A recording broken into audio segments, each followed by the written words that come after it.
Қайырлы күн достар, менің каналыма қош келдіңіздер. Бүгін мен сіздермен бір ғана жұмыртқадан сары май қосылмай пісетін өте дәмді үгітілмелі печенье рецептімен бөлісемін. Видеоны соңына дейін қарап, менің арнама тіркелуді ұмытпаңыздар. Ең алдымен құрғақ ыдысымызға бір жұмыртқаны саламыз. Үстінен қант және сұйық майымызды салып, жақсылап араластырамыз.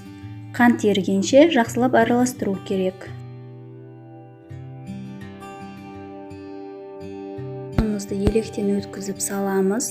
Үстінен бір шай қасық қопсытқыш және алдын ала туралған шоколадымызды саламыз. Ол міндетті емес, оның орнына грек жаңғағын немесе басқа да жаңғақтарды салуға болады. Жақсылап жұмсақ қамыр болғанша араластырып, қамыр илейміз. Ұнды екі бөлікке бөліп саламыз. Немесе барлығын салып жіберсек, қанша мөлшерде керек болатын білмей, қатты қамыр илеп қоюымыз мүмкін. Противень үстіне пергамент қағазын төсеп, қамырларымызды осылай дөңгелектеп, арасын алшақ етіп қойып шығамыз. Көлемі грек жаңғағының көлемінде болса жеткілікті.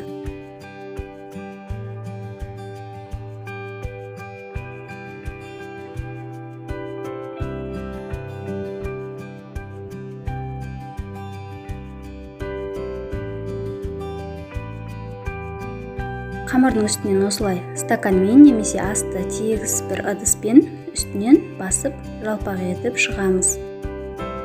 Үстінен шанышқымен осындай узор салып шығуға болады, бірақ бұл міндет емес, өзіңіздің қалауыңыз бойынша жасауға да болады. Енді алдын ала қыздырылған 200 градус пеште 10 минутта пісіріп аламыз. Біздің печеньелеріміз қызарып пісті, осындай қып-қызыл болып толық піскенше ұстаймыз. Үстінен өзіңіздің қалауыңыз бойынша қант ұнтағын сеуіп, дастарханға ұсына беруге болады. Осымен достар, біздің печенье дайын болды, өте жылдам дайындалады. Барлығы қол жетімді заттардан жасалады, дәмі өте керемет.